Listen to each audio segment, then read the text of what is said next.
नमस्कार, मैं हूं शिखा शुक्ला और आप देख रहे हैं एक्सप्रेस एमपी सिटी न्यूज। आइए रुक करते हैं आज की ताजा तरीन बड़ी खबरों की ओर। महामहिम राज्यपाल श्री मंगूभाई पटेल ने कहा कि सरकार महिला सशक्तिकरण की दिशा में लगातार काम कर रही है। सरकार ने बेटी बचाओ बेटी पढ़ाओ और बेटी बढ़ाओ अभियान चलाकर बालिका और महिलाओं को सशक्त व सबल बनाया है। आज महिलाएं स्व सहायता समूह से जुड़कर रोजगार स्थापित कर महीने में 15,000 रुपए से 17,000 रुपए तक की आमदनी कमा रही हैं। राज्यपाल श्री पटेल रविवार को नरसिंहपुर जिले की ग्राम पंचायत देवरी कला में आयोजित हितग्राही जनसंवाद कार्यक्रम को संबोधित कर रहे थे। उन्होंने बड़ा देव का पूजन कर कार्यक्रम का शुभारंभ किया। इस अवसर पर प्रदेश शासन के पंचायत एवं ग्रामीण विकास तथा श्रम मंत्री प्रहलाद सिंह पटेल, प्रदेश शासन के स्कूल शिक्षा एवं परिवहन मंत्री उदय प्रताप सिंह, जिला पंचायत अध्यक्ष श्रीमती ज्योति नीलेश काकोड़िया, तेंदुखेड़ा विधायक श्री विश्वनाथ सिंह पटेल, गोटेगांव विधायक महेंद्र नागेश, जिला पंचायत उपाध्यक्ष श्रीमती अनीता राजेंद्र ठाकुर, रामस्नेही पाठक, कलेक्टर श्रीमती रजनी सिंह, पुलिस अधीक्षक डॉक्टर ऋषिकेश मीणा, जिला पंचायत सीईओ गजेंद्र नागेश सहित अन्य जनप्रतिनिधियों, अधिकारी, कर्मचारी और ग्रामीण जन मौजूद थे।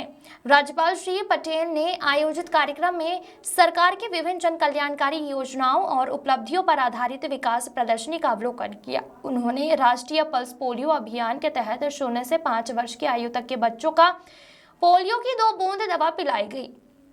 इस अवसर पर प्रधानमंत्री आवास योजना से लाभान्वित हितग्राहियों से संवाद भी किया। उन्होंने इस अवसर पर 2120 स्व सहायता समूहों को 32 करोड़ 30 लाख रुपए का चेक प्रदान किया।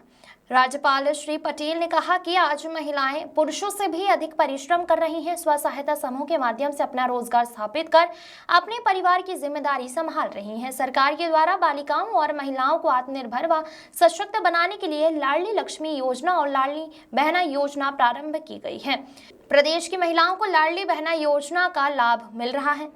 उन्होंने कहा कि प्रदेश में बच्चों का शिक्षा स्तर बढ़ा है, स्कूलों में वार्षिक परीक्षा फल के बेहतर परिणाम आ रहे हैं। उन्होंने कहा कि सरकार की जन कल्याणकारी योजनाओं का लाभ लेकर देश में करोड़ों नागरिक गरीबी रेखा की सूची से बाहर आए हैं, जिसका श्रेय केंद्र व राज्य सरकार की जन कल्याणकारी योजनाओं को जाता है। कि भैया बहन जी, आपका जो खटिया है कोने में रखना, और जब भी खांसी आए तो थूकदानी में खांसी करना, इधर उधर नहीं, क्योंकि बच्चे खेलते रहते हैं घर में, तो चैपी रोग है तुरंत लग नहीं जाए, उसके लिए ध्यान रखने की बहुत आवश्यकता है।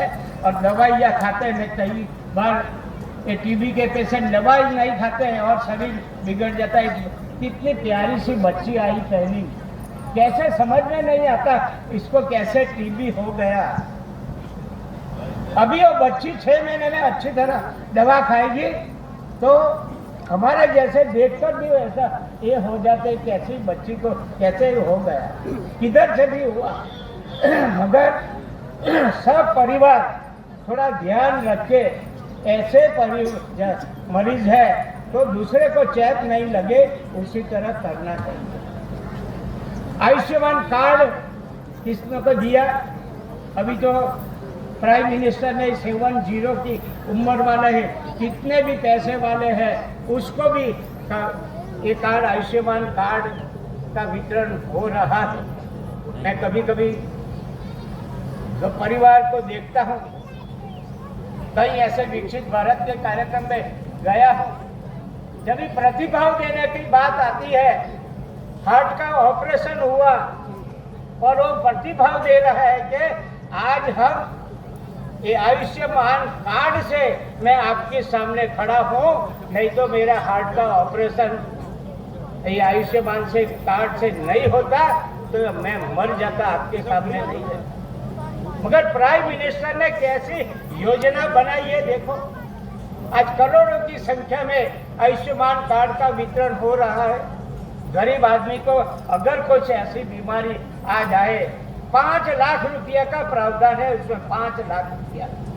अगर कोई घर का मुखिया बीमार पड़े, हॉस्पिटल में दाखिल हो, कभी कभी गरीब की हालत ऐसी होती थी कि कितना ऐसा रोग होता तो खटिया में ही पड़े रहना, क्योंकि कोई कैपेसिटी नहीं थी कि खर्चा करे, हॉस्पिटल जाने की बात नहीं है। कई ऐसे गरीब लोग का देहांत हो गया, मगर प्राइम मिनिस्टर ने वो जो योजना निकाली है 5 लाख की, अगर घर में एक मरीज है उसका हॉस्पिटल में 2 लाख 2.5 लाख खर्चा हुआ तो बाद में भी न करे नारायण दूसरा कोई बीमार हो तो भी आयुष्मान कार्ड उसको काम आता है।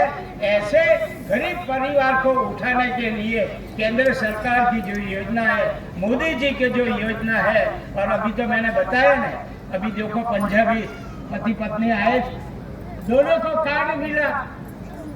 अगर जीवन में उसके पास कुछ नहीं है तो ये जो कार्ड है वो कार्ड उनको जीवन भर अपने को काम आएगा, ऐसा ये आयुष्मान कार्ड है। यहाँ घूमते घूमते सिकल सेल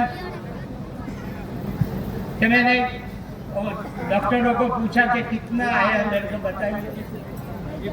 सिकल सेल अनुवांशिक रोग, माँ बाप को होगा तो परिवार में आना आना आना आना है। अगर घर में 3 बच्चे हैं तो पहले 2 बच्चे को तो 101% उसको सिकल सेल आएगा ही। उसमें 2 प्रकार है, एक वाहक है, ट्रेड है, और दूसरा है डिसीज यानी रोगी। जो वाहक जो है उसको ज्यादा कुछ नुकसान नहीं होता, मगर उसके लिए फोलिक एसिड की दवा आती है, वो दवा यह सरकार मुफ्त में देती है। रोगिष्ट है, डिसीज वाले है, उसको हाइड्रोक्सिया देते हैं। मध्य प्रदेश में ये 4 साल से इतना काम हुआ है। मैं सरकार, राज्य सरकार और केंद्र सरकार दोनों का मैं आभार मानूंगा कि ट्राइबल ज्यादातर 95% ट्राइबल में है, अदर कास्ट में है, मगर बहुत कम है। मगर ये अनुवांशिक है। मैंने बताया कि माँ बाप को होगा तो बच्चे में आएगा। अभी तक मध्य प्रदेश में जब से काम शुरू किया, अभी तक 1,22,00,000 की जांच हो गई है। 1,22,00,000 की। अगर उसमें वाहक भी निकले हैं, 2,15,000 जितने वाहक निकले हैं और 32-33 हजार जितने डिसीज वाले निकले हैं, उसमें सरकार की ओर से मुफ्त उनका इलाज कर रहे हैं। मगर दवाइयाँ खाना चाहिए। जांच जो बाकी है, जांच उसकी जो नहीं हुई वो जल्दी से जांच करवानी। नरसिंहपुर में भी ऐसे कई पेशेंट है। ये मैं सीधा समझाता हूँ कि अपना जो लहू है वो गोल आकार का होता है, और सिकल सेल एनीमिया वाला पेशेंट है उसका ऐसा आकार होता है।